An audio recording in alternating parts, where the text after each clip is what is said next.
médico cirujano egresado de la Escuela Colombiana de Medicina, especialista en medicina nuclear de la Pontificia Universidad Javeriana, especialista en filosofía de la ciencia de la Universidad del Bosque, maestría en bioética de la Universidad del Bosque, cursos de doctorado en bioética y biojurídica. Además, tiene 27 años de práctica clínica en medicina nuclear, imágenes moleculares y teranostic con radioisótopos.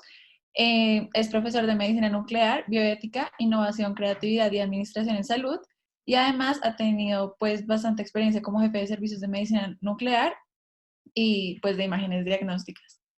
Entonces, pues ya conociendo un poquito más a nuestros expositores, pues les doy el paso para que empiecen con la presentación del día de hoy.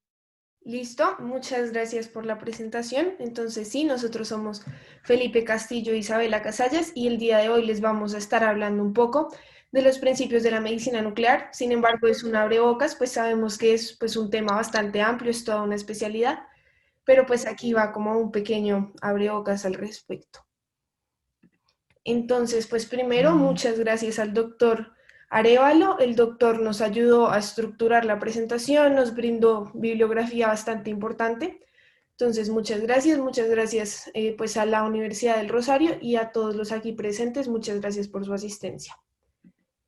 Esta es nuestra bibliografía principal. Si alguno quiere profundizar algo más sobre el tema, pues nos los puede hacer saber y nosotros con gusto pues les vamos a mandar la bibliografía que soliciten.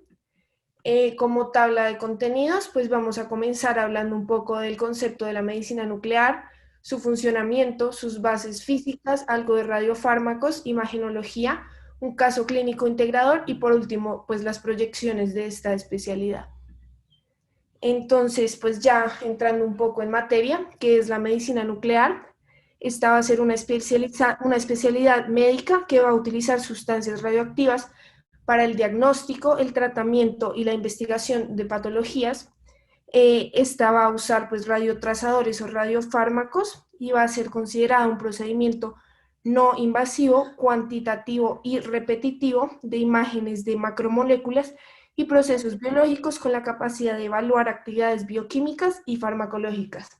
Es muy importante pues resaltar que es una representación visual de caracterización y medición in vivo de los procesos biológicos a nivel celular y molecular, como ya les venía hablando un poco, y por medio de la imagenología vamos a poder detectar estas anormalidades moleculares específicas que van a causar las patologías a estudiar.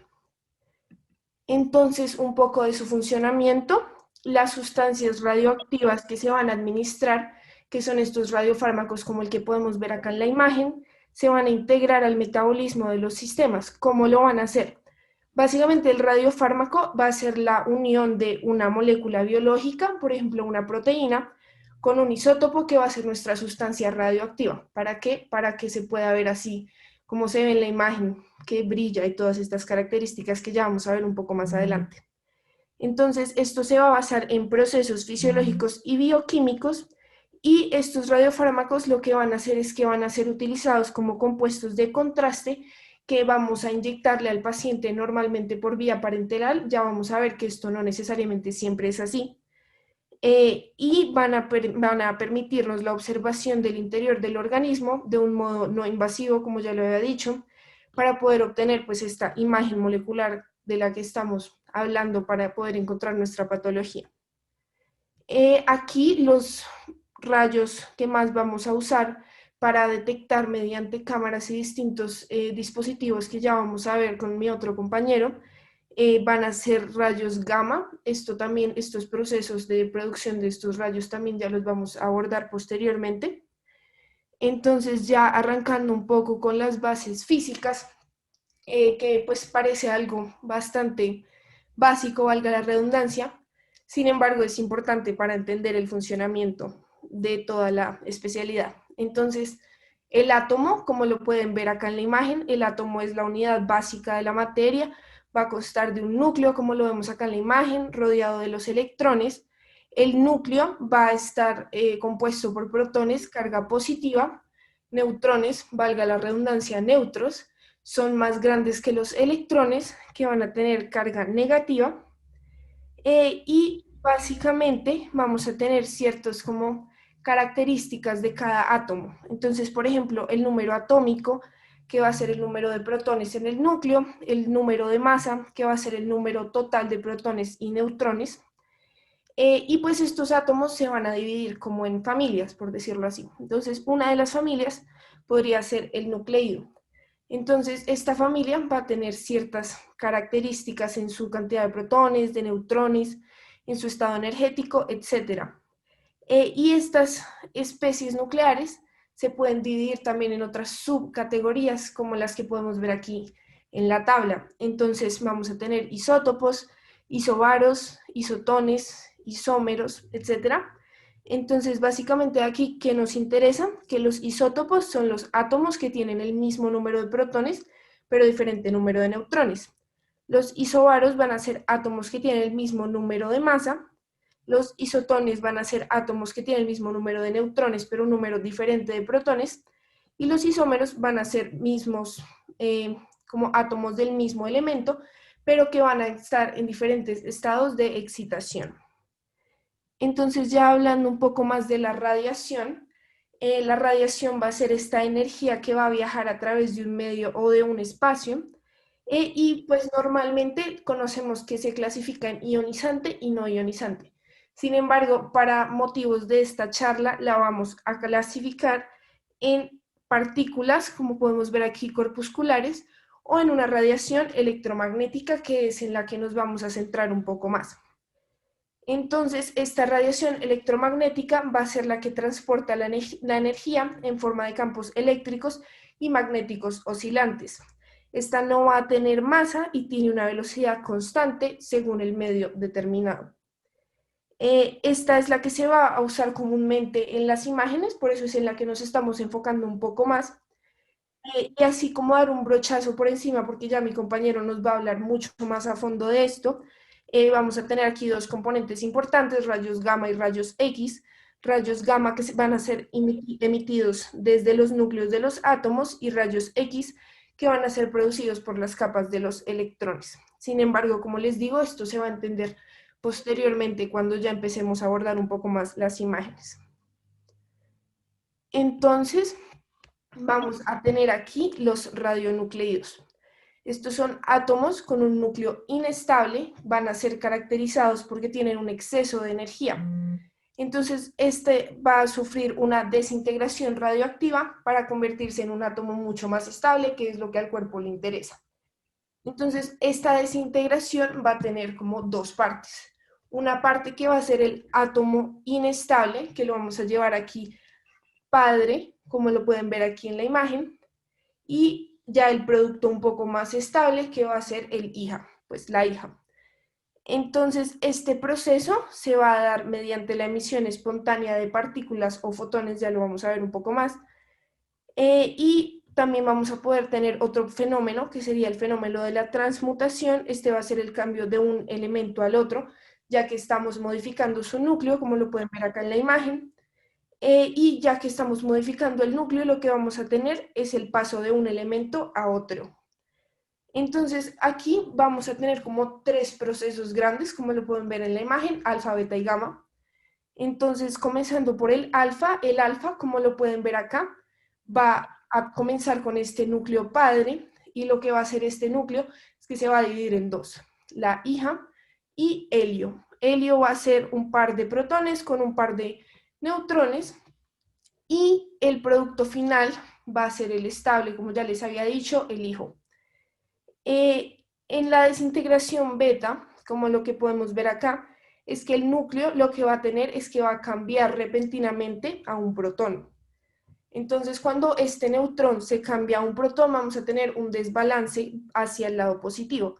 Y lo que va a hacer el átomo para intentar regular un poco esto es que va a producir o a crear un protón.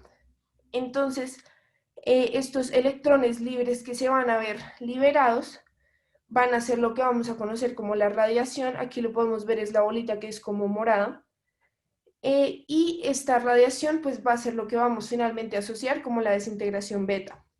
La otra partícula que se libera en este proceso no se conoce muy bien, literalmente se conoce como la partícula misteriosa, y se le llama el antineutrino. Aquí en esta radiación beta vamos a tener como dos posibles outcomes. Entonces, cuando se va a generar un electrón, vamos a decir que se llama una desintegración beta menos, o cuando este electrón tiene un comportamiento como si fuera positivo, entonces vamos a decir que se está liberando un positrón, de aquí el nombre de PET, la imagen diagnóstica. Y entonces aquí vamos a decir que estamos hablando de una desintegración beta más. Y por último, vamos a hablar un poco de la desintegración gamma. Entonces aquí, como pueden ver, el núcleo no se está fragmentando. Simplemente el núcleo es la unión, como ya veníamos hablando un poco, de protones y neutrones. Entonces, cuando estos cambian como su orden, mediante esta reorganización lo que vamos a tener es que vamos a cambiar de paso la energía. Entonces, cuando reorganizamos estos cambios de energía, emitimos ciertos rayos. En este caso vamos a emitir rayos gamma.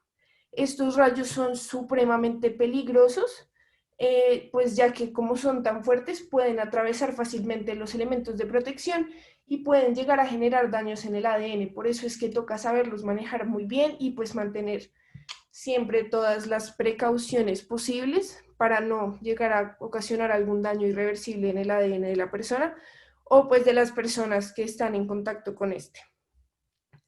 Entonces, un poco de aplicación clínica. Aquí vamos a ver este radiofármaco, es el más utilizado, se va a llamar TC99M. ¿Y por qué va a ser el más utilizado? Va a ser el más utilizado porque tiene una vida media corta, baja energía de radiación, un rango energético adecuado y es pues de fácil disponibilidad. Entonces, esta carreta simplemente lo que nos resume es que nos va a ayudar a hacer las imágenes diagnósticas, los procedimientos, vamos a poder recolectar los datos supremamente rápido, pero vamos a seguir manteniendo la exposición a radiación del paciente relativamente baja. Entonces, en esta imagen yo sé que se ve súper densa, pero lo que quiero contarles aquí básicamente es que vamos a seleccionar un radiofármaco según pues el objetivo que estemos buscando alcanzar. Lo vamos a administrar, como ya les venía diciendo, por vía parenteral en su mayoría. Este se va a distribuir y va a empezar a buscar esos biomarcadores como esos targets que tiene. Entonces, mientras está buscando esos targets, pues se va a ir a otros órganos donde va a quedar circulando un poco y pues finalmente va a llegar a sus órganos blancos. Este metabolismo y esta excreción se va a ver generalmente en el hígado y en el riñón. Y aquí en cuanto a las terapias, básicamente lo que quiero que vean es que tenemos muchos tipos de radiofármacos, cada uno para un tratamiento de una patología diferente. Y aunque les venía diciendo que lo más frecuente es que se use la vía parenteral, también vamos a tener algunos radiofármacos que van a tolerar la vía oral, como lo podemos ver aquí en nuestra tabla. Bueno, entonces para empezar con la parte de la imagenología como tal, entonces pues hay que tener en cuenta pues que el rol de estas herramientas imagenológicas pues se va a basar en la medición y la investigación pues de las características fisiológicas y bioquímicas a través pues de una imagen in vivo al detectar sustancias pues radioactivas. Digamos que esta va a ser la ventaja de toda la medicina nuclear. Esta pues nos va a servir no solamente para el diagnóstico, sino también para el tratamiento y el pronóstico pues, de los diferentes pacientes y en los diferentes casos.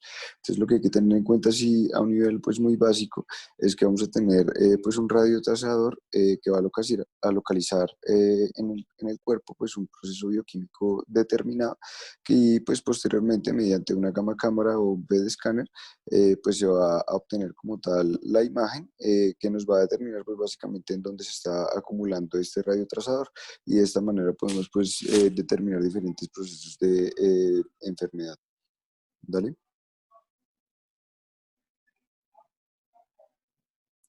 Bueno, entonces pues para tener en cuenta pues qué métodos van a existir, tenemos principalmente dos, el SPECT y el PET. Entonces pues su diferenciación va a estar dada básicamente en las propiedades físicas de los radioisótopos que vamos a utilizar.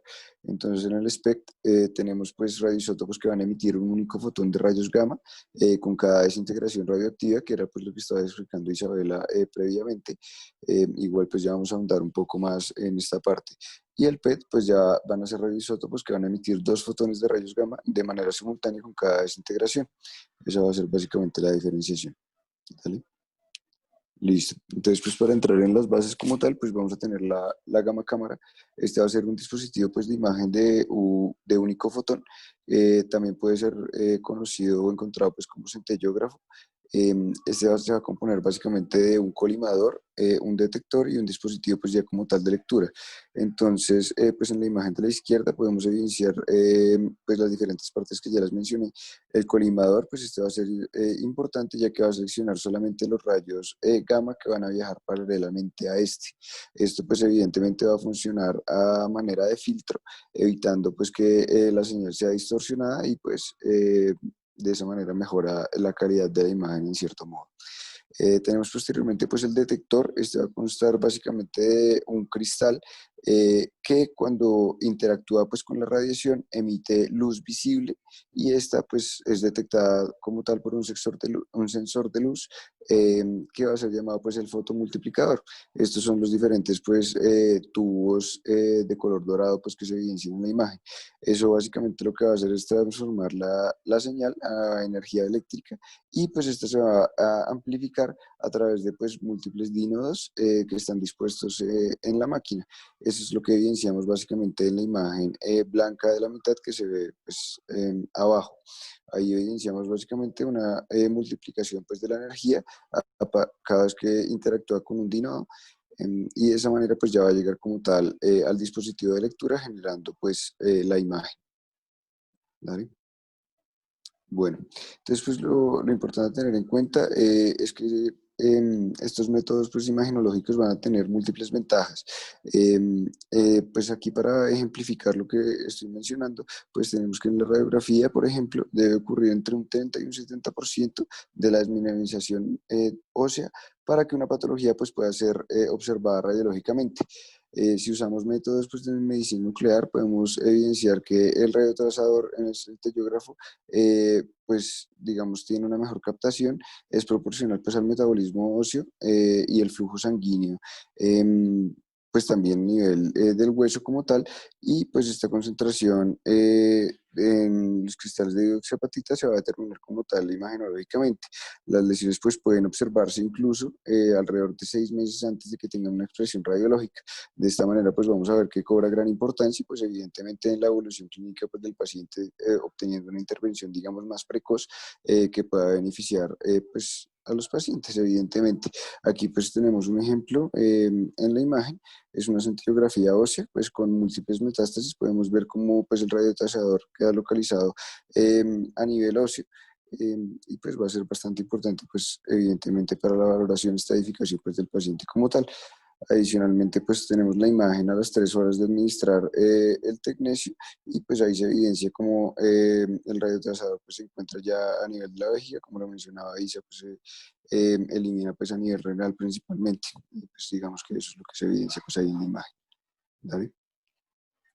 Adicionalmente, pues tenemos que tener en cuenta que tiene múltiples utilidades, ¿no? No vamos a hablar pues de cada una porque pues extendería mucho la charla, sin embargo, tener en cuenta que tenemos posibilidades imagenológicas a nivel pues de tiroides, paratiroides, a nivel cardíaco, en la función y anatomía pues, renal, reflujo ureteral, exerción renal, a nivel pulmonar, por ejemplo, con la gamografía de ventilación perfusión, que sabemos pues, que es muy útil para descartar el tromboembolismo pulmonar, y cistenografía pues a nivel ya cerebral pues de los ventrículos como tal para determinar múltiples lesiones.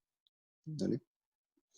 Bueno, entonces para entrar ya un poco más en materia, el SPECT, el Single Photon Emission CT, pues tenemos, así como en la TAC de rayos X, pues es posible adquirir imágenes tomográficas por medio de las gamma cámaras, el funcionamiento pues que ya mencionábamos anteriormente. En este método, pues la gamma cámara va a recoger información mientras rota pues alrededor de los objetos, pues en este caso sería básicamente de los pacientes.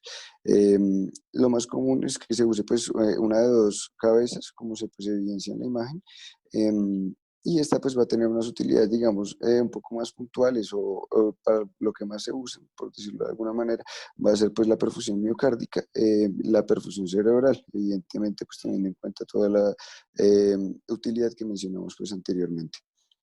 ¿Vale?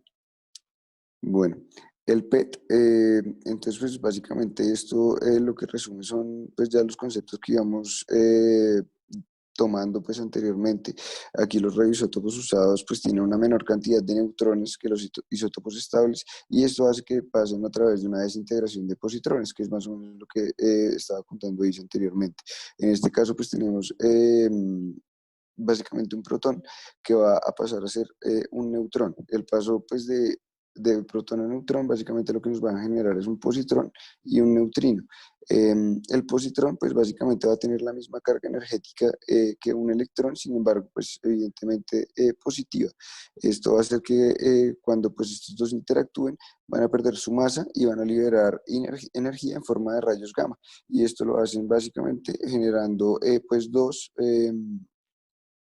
electrones con una carga pues, de 511 kiloelectronvoltios, que básicamente va a ser pues, una carga de rayos gamma que va a ser detectada como tal por la máquina, ¿vale? Entonces, pues aquí básicamente esos dos rayos gamma, pues son detectados por la máquina. Esto pues lo que hace es determinar básicamente la línea de respuesta. Y esta lo que nos va a decir es que nos da información acerca de la localización de la emisión y de la dirección como tal del rayo. Esto hace pues básicamente que no requiera de un colimador, que es el filtro que les mencionaba pues anteriormente en la gamma cámara. Esto pues a su vez va a aumentar la sensibilidad como tal de la imagen, ya que pues evidentemente va a recoger mayor número de rayos y pues generando pues una señal de mayor calidad evidentemente. Este también pues va a constar de un detector en bloque, un cristal y pues los fotosensores que mencionábamos anteriormente. El funcionamiento es muy similar, sin embargo pues la diferencia ahí es que no tiene como el filtro, va a tener pues una mayor calidad como tal en la imagen. La reconstrucción pues de la misma se va a hacer a través de múltiples algoritmos. Hay que tener en cuenta pues algunos conceptos como el tiempo de vuelo. Esto básicamente se determina al medir la diferencia de tiempo pues de la llegada de los dos fotones a la máquina como tal, lo que nos va a determinar básicamente la posición en donde ocurrió la aniquilación, que es el proceso que mencionamos previamente, en donde se generan pues dos rayos gamma como tal. Esto pues va a ser útil para disminuir el ruido de la imagen, y podríamos llegar a tener una incertidumbre posicional pues hasta de 9 centímetros, entonces es importante tenerlo en cuenta. Bueno, aquí pues básicamente para ejemplificar tenemos una imagen, pues unos estudios con 18 flúor 2 desoxiglucosa. Esta pues es captada con mayor concentración a nivel de las células, pues que tiene un aumento en el metabolismo de la glucosa. Una vez esta se fosforila, pues ya no va a ser metabolizada y va a persistir una acumulación pues dentro de la célula como tal, lo que permite que pues el radiotasador llegue y pues que la imagen sea detectada con facilidad. Estos estudios pues, se realizan básicamente a la hora de administración pues, para precisamente favorecer todo este proceso fisiológico que mencionamos previamente. Bueno, y pues aquí está una de las utilidades clínicas como tal de lo que acabamos de mencionar en el linfoma no Hodgkin. Entonces, pues podemos evidenciar cómo el radiotrasador se localiza en las áreas pues, donde existe lesión, pues el proceso patológico como tal nos puede determinar esa parte. ¿Vale? Bueno, otro pues, tema a abarcar son los sistemas híbridos. Aquí tenemos el PET-CT y el SPECT-CT. Pues aquí básicamente lo que vamos a tener es una combinación de las imágenes pues, de medicina nuclear con las modalidades de imagen anatómicas, ya sea la TAC o pues, la resonancia magnética. Esto va a evidentemente mejorar la información pues, para el clínico, generando pues básicamente una mejor localización a nivel anatómico de las diferentes lesiones y los procesos patológicos que pueden estar ocurriendo en el momento. Aquí pues hay que tener en cuenta también que eso puede aumentar los artefactos, ya que pues las imágenes no se van a adquirir de manera simultánea, entonces hay que tenerlo en cuenta. Podemos evidenciar pues ahí en la imagen como tal, pues las diferentes muestras a nivel imagenológico. Tenemos pues el PET en la izquierda, la TAC en la mitad y pues ya en la derecha pues tenemos la fusión como tal de los dos procesos. Van a ser evidentemente pues mucho mejores para la determinación de la patología. ¿Vale? Bueno, también van a tener en cuenta pues dos conceptos importantes, la sensibilidad y la resolución espacial. Entonces la sensibilidad pues va a ser básicamente la capacidad de detectar una sonda molecular cuando está, pues, está presente. Es relativa al fondo y pues se va a medir en moles por litro. Aquí pues lo que hay que tener en cuenta es que eso pues va a ser importante pues sobre todo a nivel de las imágenes pues, de medicina nuclear. Tenemos la resolución espacial y temporal, que es la capacidad para separar dos elementos muy cercanos, y pues esto evidentemente va a ser mucho mejor a nivel pues, del ataque, como se evidencia pues, ahí en la imagen de manera evidente. Y pues aquí para ejemplificar nuevamente algo de lo que estábamos mencionando anteriormente, pues tenemos un cáncer pues a nivel de pues, patología de cabeza y cuello, en donde pues podemos evidenciar la lesión a nivel del ataque. Sin embargo, pues ya al combinar las imágenes con medicina nuclear podemos determinar con mayor certeza la localización y la extensión de la enfermedad. Bueno, también a tener en cuenta, pues tenemos las imágenes 3D, los mapas de superficie. Ahí pues se puede evidenciar básicamente en rojo, pues la parte de la neoplasia como tal, y a nivel verde pues evidenciamos la próstata pues que está sana como tal. Podemos evidenciar ahí ya en diferentes proyecciones pues la extensión de la enfermedad como tal. Aquí básicamente en la imagen lo que evidenciamos es un tumor Gleason 6 en el lóbulo derecho pues de la próstata que se extiende hacia la vesícula seminal. Dale. Bueno, ya pues digamos para resumir un poco todo lo que estábamos mencionando anteriormente, entonces pues tenemos o traemos a colación pues un caso clínico. En este caso pues tenemos un paciente de 71 años de edad, él consulta pues a servicio de urgencias por un dolor lumbar de un mes de evolución, sin embargo que tiene una exacerbación hace 6 horas, pues mientras jugaba golf, este pues va a ser localizado en la región lumbar, pues con una escala visual análoga de 10/10 sin irradiación y pues no asociada a otra sintomatología.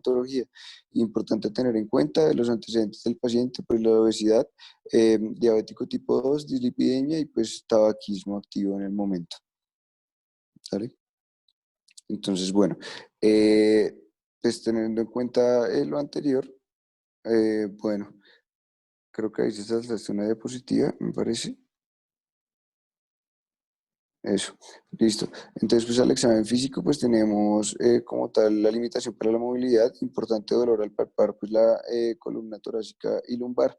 Teniendo en cuenta pues estos hallazgos al examen físico, pues se toma una radiografía de columna torácica en donde pues se puede evidenciar, o pues la lectura fue básicamente unas densidades óseas algodonosas compatibles con enfermedad de Payet a nivel del cuerpo vertebral de T12, como se evidencia pues en la imagen, ahí hay una lesión hiperdensa, hay que, pues, es lo que se describe como tal en la lectura.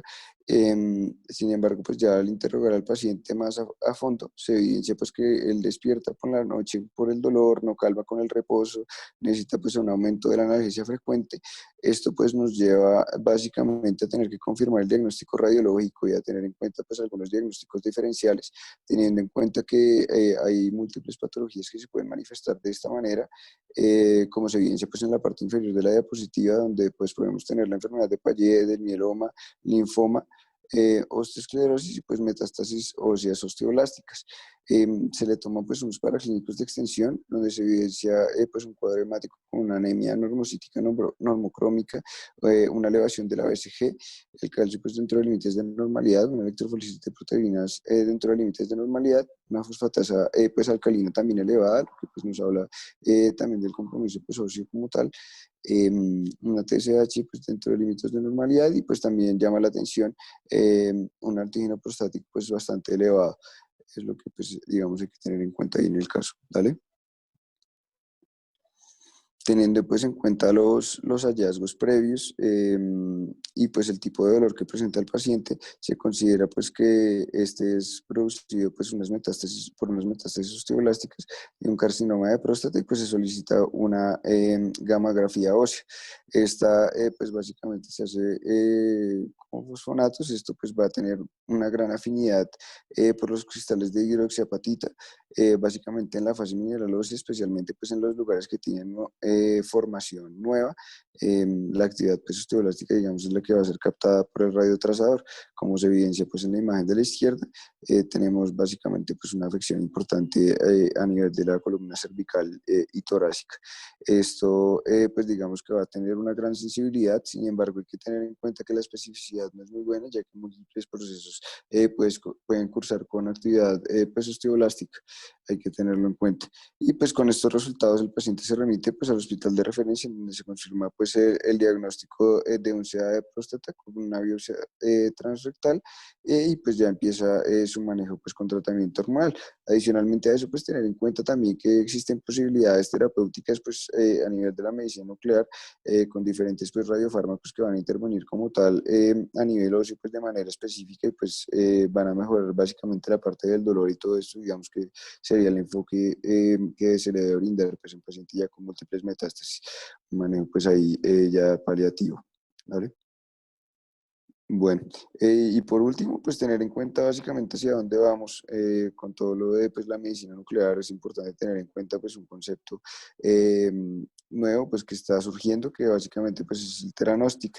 Esto pues básicamente ahí lo que tenemos que tener en cuenta es que no solo tenemos la posibilidad de hacer diagnóstico de diferentes patologías de manera específica a través del estudio pues, de los diferentes procesos metabólicos que ocurren en el cuerpo, sino pues que también vamos a tener la posibilidad a su vez pues, de tratar múltiples patologías con una manera pues más precisa y enfocada, lo cual pues evidentemente puede llegar a reducir de manera importante los efectos adversos pues que pueden llegar a presentar los pacientes con las diferentes terapias, sobre todo pues a nivel de neoplasias, y esto va a ser bastante importante.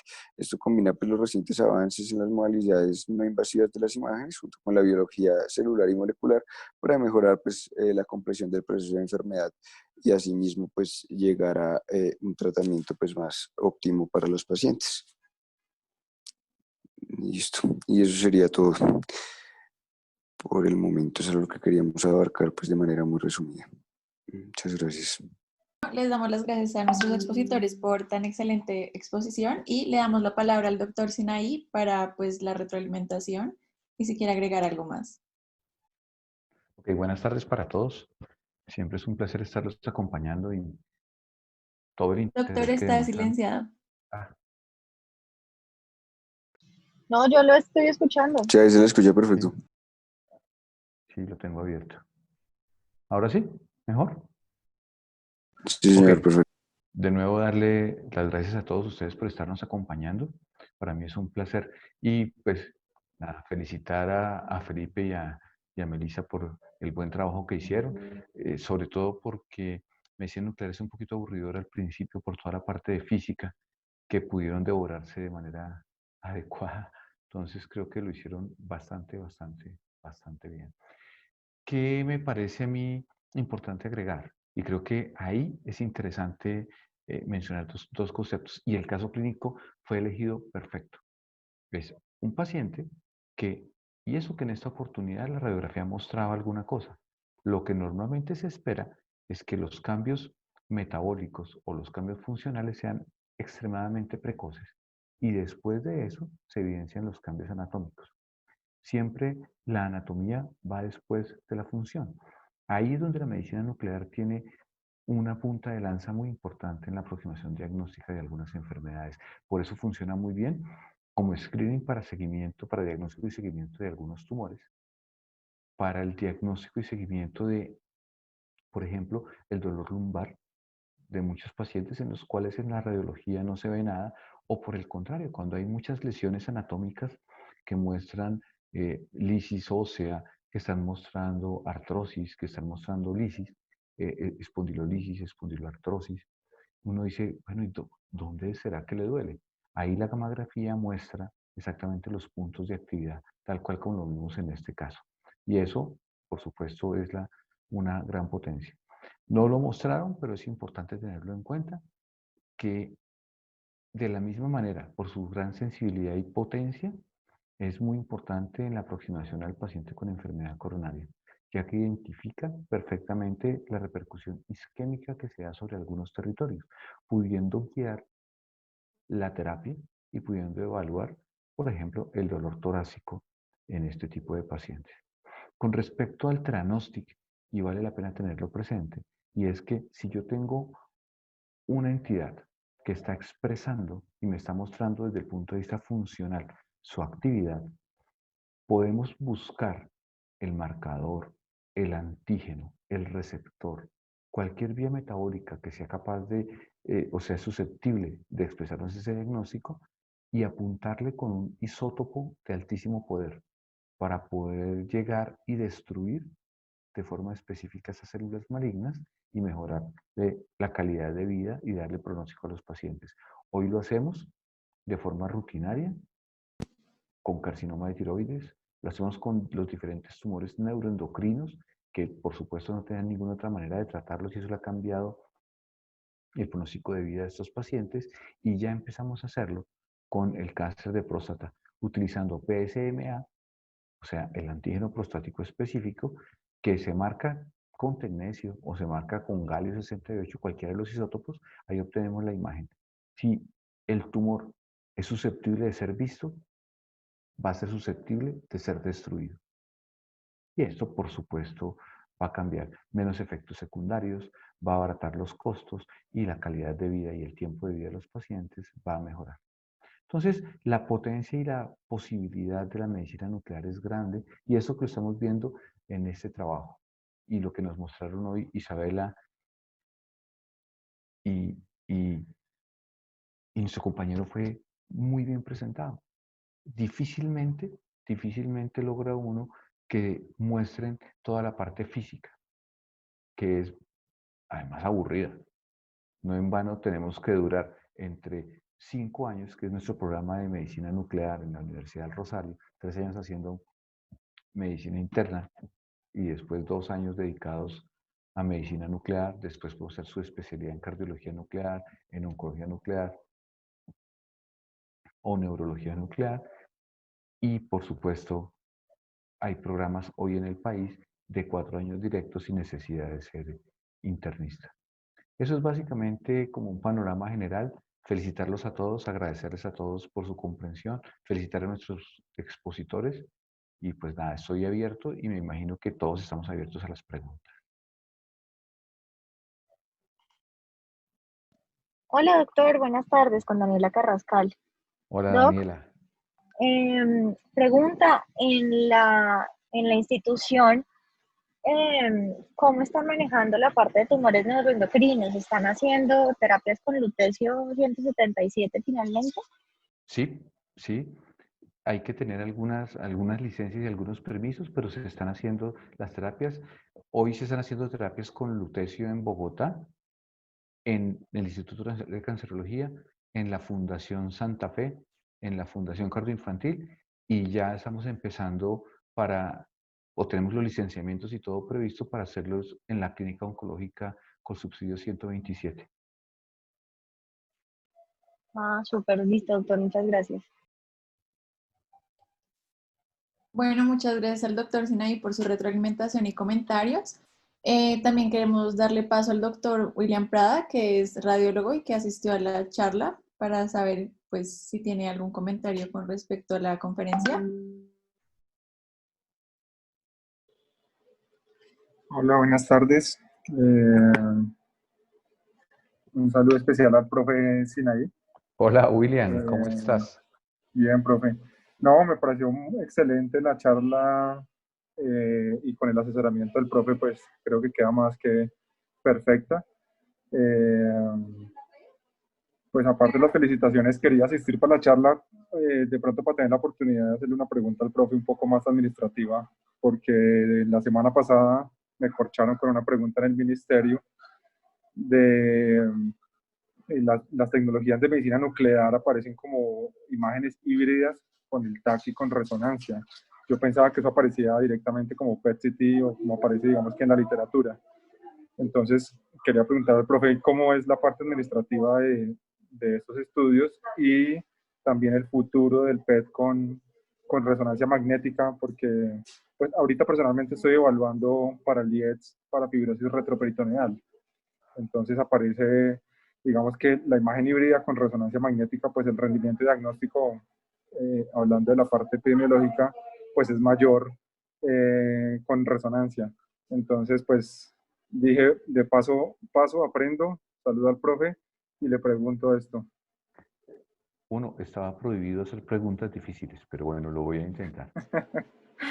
Yo se la mandé por interno antes, profe, ¿cómo arreglamos? Ok, digamos que esta Empecemos por el principio. Las imágenes híbridas, tal cual como lo explicaron muy bien, es la unión entre la imagen funcional y la imagen anatómica.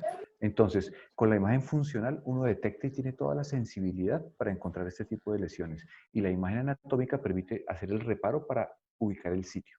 Y esa es la potencia. Las máquinas son las que son híbridas. La interpretación se hace híbrida.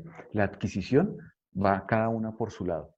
Desde el punto de vista administrativo, solamente tenemos, o sea, el PET-CT, si viene como un solo paquete, el SPECT-CT no viene como un paquete, viene solamente la imagen de medicina nuclear y nosotros, por decir así, regalamos la imagen CT porque la usamos para el reparo anatómico. Realmente el CT que nosotros usamos no es un CT diagnóstico, sino es un CT localizador.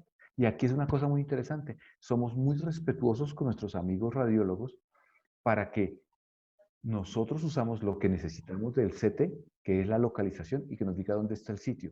O cuando lo utilizamos en la PET para ubicar el ganglio, para medir el ganglio y para mirar sus características. Pero no leemos nada más que no esté relacionado con las captaciones tumorales. Ahí es donde la hibridización de imagen es perfecta. Entonces, William, no la vas a encontrar con ningún CUPS, no la vas a encontrar de ninguna otra manera, porque es como el regalo adicional que nosotros hacemos. Hay algunos sitios, y en Medellín, en la Clínica de las Américas, hacen una técnica que se llama One Stop Shopping, o sea, una parada, una sola compra. Y toman al paciente y le hacen un TAC diagnóstico con contraste y el PET al mismo tiempo. Y entonces el médico nuclear lee la PET y el radiólogo lee el TAC y entregan un informe conjunto de los dos. Es una técnica que utilizan allá. Normalmente en el mundo solamente en el 5% de los sitios lo hacen, porque normalmente los protocolos oncológicos lo que dicen es todo paciente debe tener primero en el abordaje inicial una escanografía con contraste. Entonces, si ya la tiene, ¿para qué lo irradiamos más otra vez? Y es más o menos lo que hemos hecho todos para poderlo trabajar. Eso por un lado. William, ¿quedas contento con esa respuesta? Sí, señor profe, muchas gracias. Listo. ¿Y la otra pregunta cuál era, William? ¿Cuál es su opinión, profe, del futuro de hacer la imagen Del de PET PET con resonancia. resonancia? Ok, el PET resonancia es más, es como ese sueño de nosotros poder hacer todo y fusionar todo. Uno podría hacer fusión de imagen, o sea, colocar la imagen anatómica y pegarle la imagen funcional, como lo tenemos en estas máquinas que nos mostraron muy bien hoy nuestros compañeros, teniendo todo el aparataje y haciéndolo al mismo tiempo. Pero también lo puede hacer solamente por software. Es decir, uno hace la resonancia por un lado, hace el PET por el otro lado y los pega y los fusiona. O sea, se puede hacer por software. Como inicialmente los hacíamos en la cabeza. Teníamos la placa en un negatoscopio, la placa del otro estudio en el otro negatoscopio y la cabeza los fusionaba. Hoy el software funciona como la cabeza.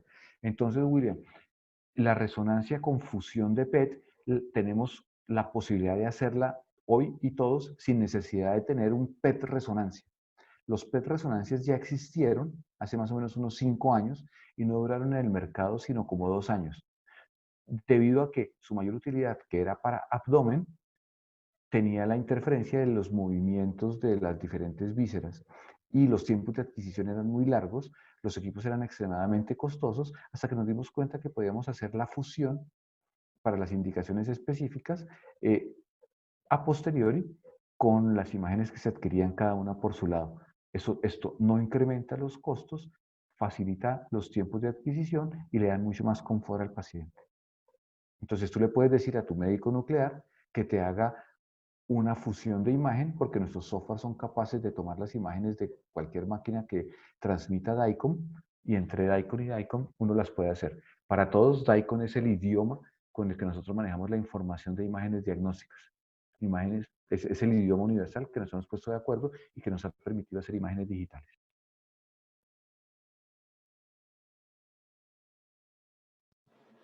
Profe, muchas gracias por la respuesta y pues bueno, al resto de compañeros, gracias por la invitación. Pues para el grupo de radiología creo que es un tema fascinante porque uno a veces cree que la medicina nuclear está un poco aparte, pero hoy en día todos los artículos que uno revisa siempre está el capítulo de medicina nuclear y espero que en un futuro no solamente estén fusionadas las imágenes, sino también las salas de lectura y estemos ahí juntos con ustedes siempre viendo los estudios. Es un Pero por sueño que espero supuesto, que se cumpla más adelante. así tiene que ser, por supuesto que sí. Claro que sí. Un saludo a todos allá. Chao, William, gracias. Bueno, muchas gracias al doctor William por su intervención. Tenemos una pregunta en el chat de Camila del Mar Sánchez. Dice, ¿cuál es el alcance de la medicina nuclear en Colombia y cuál es su proyección? Medicina nuclear tiene muchísimo tiempo en Colombia y la medicina nuclear normal, creo que en casi todas las ciudades del país existen equipos y existen médicos nucleares para mirar. Si bien el número de médicos nucleares es escaso, gracias a toda la transmisión de imágenes y a la lectura remota, se puede hacer. Hoy estoy yo, por ejemplo, en Ibagué y he estado leyendo las imágenes de Clínica Oncológica con Subsidio 127 y de EMSA en Medellín para mirarlo. Aquí en Ibagué hay 2 gamacámaras, en Medellín hay 12 gamacámaras, en Bogotá hay 30 y pico gamacámaras, en Bucaramanga hay 6, en Cali pues otro montón, pero sin embargo todavía faltan. Y lo que todavía tenemos para desarrollar más es PET. Hace falta la instalación de más equipos de PET y sobre todo hace falta más instalaciones para administrar terapias. Tal como nos lo dijeron, el Theranostic nos va a abrir un campo todavía mucho más potente y se va a utilizar mucho en el mundo. Hoy la mayoría de congresos de medicina nuclear, cuando hace 2 años hablábamos solamente de PET, hoy estamos hablando solamente de Theranostic y todo el desarrollo que tiene muy potente, la terapia al lado del diagnóstico.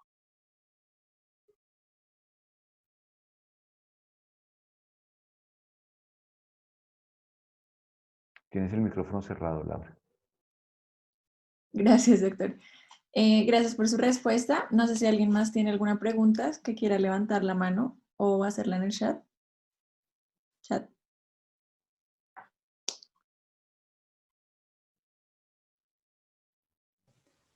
Hola, buenas tardes, doctor, ¿cómo está?